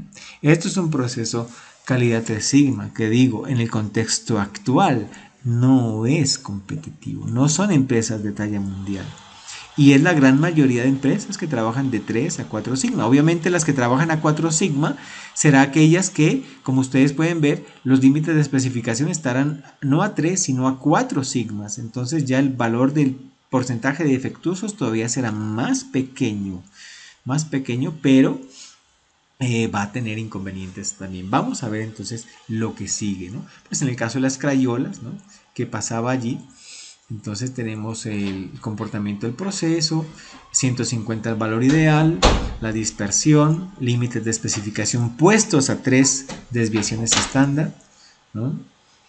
El comportamiento del proceso está allí y sería de esa manera. Entonces habría un valor de defectuoso, ¿no? La fracción de defectuosa allí, ¿no? Esto es calidad 3 sigma, ¿no? Entonces, 0.27% o 2.700 ppm, ¿no? Que es como sale allí, ¿no? Ahí les dejo la tablita para que miren cómo sale ese 2.700, ¿no? En 100.27, en 1000, 2.7 y demás, ¿no? Entonces, esto es un proceso 3 sigma. Veamos que es un proceso entonces 6 sigma. Entonces, un proceso 6 sigma va a ser un proceso que igualmente va a estar centrado en el valor objetivo, pero que la dispersión va a ser muy pequeña, ¿no? Muy pequeña. Entonces vamos a ello. Entonces mire, tenemos el valor aquí, el valor en el gráfico, el eje X. Y ahora entonces, como es un proceso 6 sigma, nuestros límites de especificación,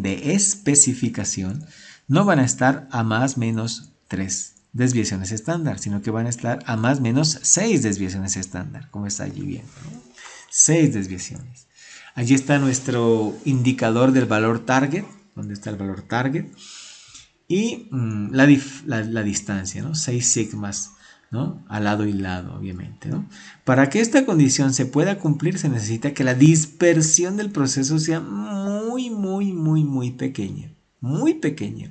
Entonces voy a representar eso como un proceso así bien, digamos, bien magro, ¿no? Bien magro, bien esbelto, ¿no? Con una dispersión o desviación estándar bien pequeña, ¿no? Entonces, ese es un proceso 6 sigma. Miren. Ahí está la desviación estándar representada, pues, de esa manera y se entiende que es muy pequeña, ¿no? Miren cuántas veces, recuerdan, ancho de garaje, los límites de especificación, las líneas paralelas rojas, y ancho del carro es la curva. Miren qué tan ancho aquí tenemos el garaje, que pueden caber cuántos carros, miren, ¿no? Miren, al lado y lado.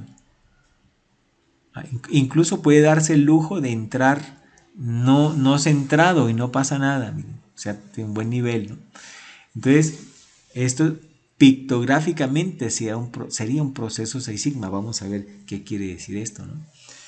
Quiere decir esto que aquí, si en 3 sigma estaba el área bajo la curva y era 99,73, entonces en 6 sigma será el 99,99999998%. Son 6 nueves después de la coma, ¿no? Es casi el 100%. Obviamente no es la perfección, ¿no? Casi el 100%. Entonces hay un pequeño porcentaje de no conformes. ¿De cuánto? Pues será de 0,0000002% defectuoso. 6 ceros después de la coma y 2, ¿no?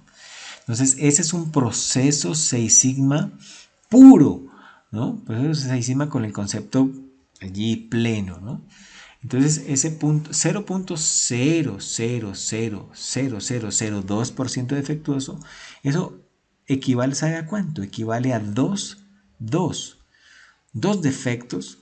Voy a hablar de defectos considerando que defecto y defectuoso esencialmente son dos cosas distintas. Un defecto puede hacer un producto defectuoso, pero en algunas cosas, en algunas circunstancias, ¿cierto? Un producto puede tener varios defectos, pero realmente también no ser defectuoso, ¿no? Eso también lo profundizaremos más adelante. El 0,00002, eso esencialmente quiere decir que hay dos defectos cada 1000 millones, cada 1000 millones. Ese es un proceso 6 sigma, miren. En 100 será el 0,00002 que hablamos. En 1000, bueno, los valores que ven ahí. En 1 millón será 0,002. En 10 millones será, que no sigue ahí en la gráfica, en la tabla, en 10 millones será 0,02. ¿No? En 10 millones. En 100 millones será 0,2 y en 1000 millones será 2. Por eso les digo que un proceso 6 sigma es un proceso cuya tasa de efectos es 0,002 en 1 millón, o más fácil de comprenderlo, 2 defectos en 1000 millones. 2 defectos en 1000 millones. Ese es realmente el proceso 6 sigma, ¿no? Que de una vez les digo, no es el objetivo de implementar 6 sigma, llevar a estos valores estratosféricos, no, para nada. Esto es como una curiosidad aquí para el concepto, ¿vale? Lo verdaderamente importante de esto es aplicar una metodología 100% ganadora para transformar los procesos, para hacer que los procesos sean absolutamente robustos en términos de calidad y de una variación muy pequeña, ¿no? Ahora, miren lo que viene allí, porque saben a qué vamos a ir ahora. Ya saben que es un proceso 6 sigma, ¿no? Les voy a explicar por qué. ¿Por qué? Y este es el último tema, de verdad, es el último tema. ¿Por qué ustedes seguramente han leído por allí que un proceso 6 sigma es 3.4 ppm, es 3.4 defectos por millón? Pero aquí el ingeniero Germán está diciendo que es 2 en 1000 millones o 0.002. Vamos a ello, vamos a ello. ¿Puede un proceso mantenerse en el nivel 6 sigma, que lo hemos visto anteriormente? Esto es, centrado en el valor objetivo y con una dispersión muy, pero muy pequeña. Entonces aquí viene una polémica, ¿no? Porque realmente es inobjetable que el proceso no puede llegarse allí, no puede mantenerse siempre allí, ¿no? Habrán empresas que han logrado niveles 6 sigma y estamos hablando de una característica de calidad, ¿no? Imaginémonos que en las crayolas, en cuanto a longitud que interesa para el cliente, somos 6 sigma, pero quizá en grosor de la crayola no somos 6 sigma. Entonces, cada característica tiene un comportamiento. Por eso en los proyectos hay que identificar qué características son las que realmente importan al cliente y sobre esas trabajar.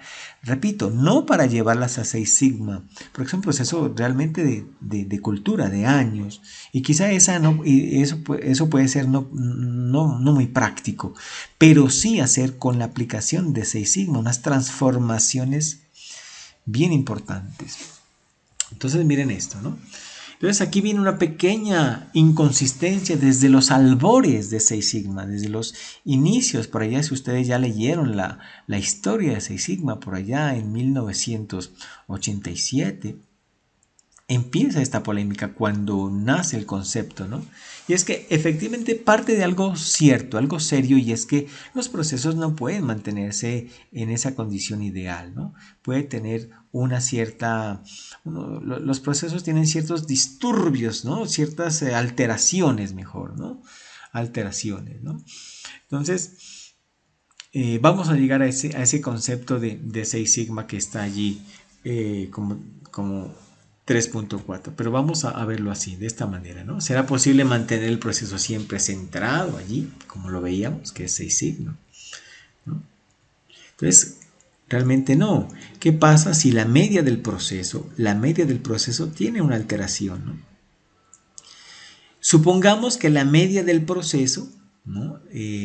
Ya no coincide con el valor objetivo de la característica de calidad, sino que está desviada hasta 1,5 desviaciones estándar del valor objetivo. Entonces ahí está el valor objetivo, ahí están donde están los límites de especificación. Y miren ahora el proceso, miren dónde está.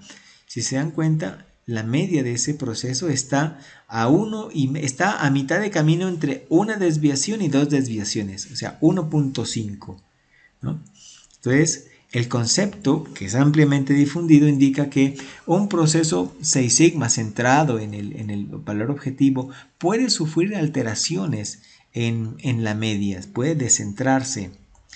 Y hasta 1.5 desviaciones estándar que se descente, es el famoso Shift 1.5, Shift 1.5.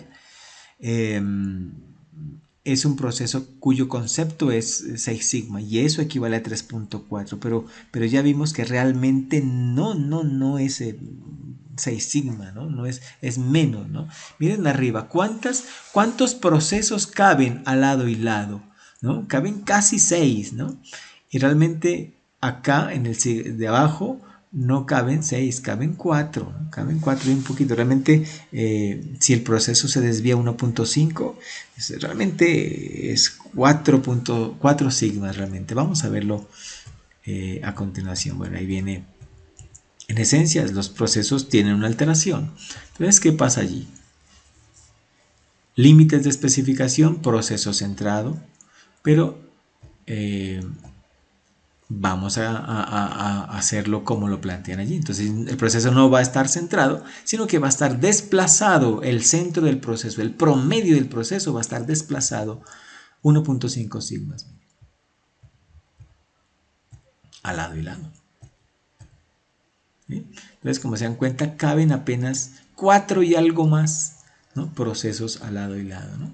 Entonces, realmente, si se dan cuenta, de manera intuitiva, realmente el promedio del proceso, tome cualquiera usted de ellos. La primera curva, la que está con la línea punteada allí, ya sea el de la izquierda o el de la derecha, ¿no? Si el proceso estaba en el centro, en la línea verde, sí estaban los límites de especificación a 6 sigmas, ¿verdad? Así estaban allí. Pero ahora, si tomamos el proceso centrado a 1.5, ya no están los límites a 6 desviaciones estándar.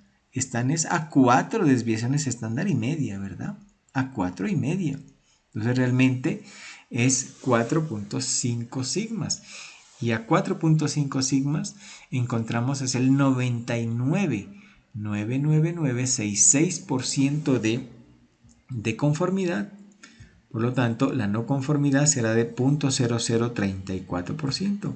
Y eso es el famoso 3.4 ppm, ¿no? 0.00034 en 100. En un millón será 3.4. Ahí hago yo en esa tablita que les dejo cómo se llega al 3.4. En 100, en 1000, en 10.000, en 100.000 y en un millón. Ese es un proceso 3 sigma con el famoso Shift, se llama Shift 1.5, ¿no? He visto a varios profesionales que calculan un nivel sigma, por ejemplo, dicen, bueno, sacaron el nivel sigma de un proceso y les da 3.1 y a ese 3.1 le suman por defecto 1.5. Entonces dicen que en definitiva el nivel sigma es 4.6. Esa no es una buena práctica. Mi recomendación, por años y años de experiencia, es bueno conocer de dónde viene esto, pero el nivel sigma es el nivel sigma que usted calcula, el original, ¿no? No hay que sumarle ese famoso Shift 1.5. Algunos lo siguen haciendo, pero no es como muy técnico hacer eso, ¿no? Entonces ahí tenemos realmente esa 4.5 sigmas. Listo, eso es entonces, mis amigos, el concepto. Y aquí hay otros temas ya para otros. Hay mucho tema, hay muchísimo tema, pero ya para otros aspectos. Listo, queridos amigos. Yo quería compartirles eso, por lo menos mostrarles de dónde viene esto, el concepto del Lean del Six Sigma esencialmente, ¿no? Un poquito el Lean, pero más hablamos hoy de Six Sigma, pero básicamente fundamentarles de dónde viene Six Sigma. ¿Por qué 6? ¿No? ¿Por qué 6?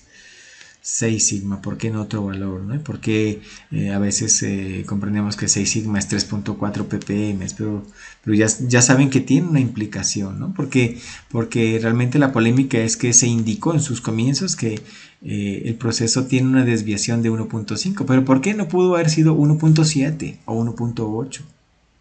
Entonces, esa es un poco la polémica. Mis amigos, atento quedo a partir de este momento alguna pregunta que quieran hacer, algún comentario. Caso contrario, pues ya nos seguimos viendo a través de la interacción, ¿no? De la interacción. Recuerden que hay un Teams al cual pueden acceder. Algunos les llega una especie de aceptación. Estoy sin problema aceptando todas las que lleguen, pero generalmente esto pasa directo, ¿no? Mi atención es lunes a viernes, lunes no festivos, de 3 a 6 pm. Eventualmente estoy en alguna conferencia de otro curso, entonces de pronto ahí puedo no estar. Pero generalmente, si usted no coincide con esos horarios, puede dejarme su consulta, su inquietud, su avance, si gusta, para hacer express la revisión, que a la siguiente conexión tendrá la respuesta. Entonces, atento amigos, quedo si hay alguna pregunta, alguna inquietud.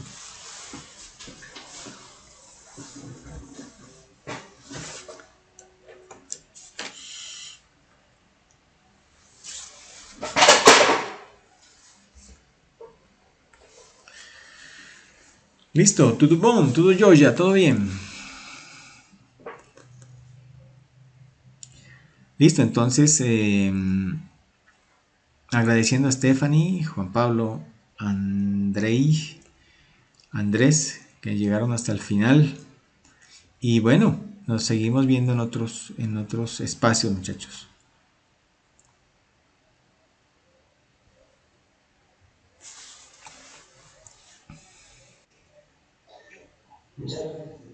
Vale, Andrei, con mucho gusto. Cuídense mucho, avancen y yo lo sigo viendo ahí, lo sigo leyendo por el foro, ¿no? Por el foro, el Teams, si quieren enviarme ahí algo más directo. A veces es más fácil el Teams porque en el foro uno tiene que ir uno a uno y a veces un poquito se tarda más, ¿no? En cambio el Teams uno siempre está conectado allí de acuerdo al horario y si quieren algo puntual, eso sí muy puntual y express, el Teams es el canal, mis amigos. Cualquier dificultad que tengan, me comentan.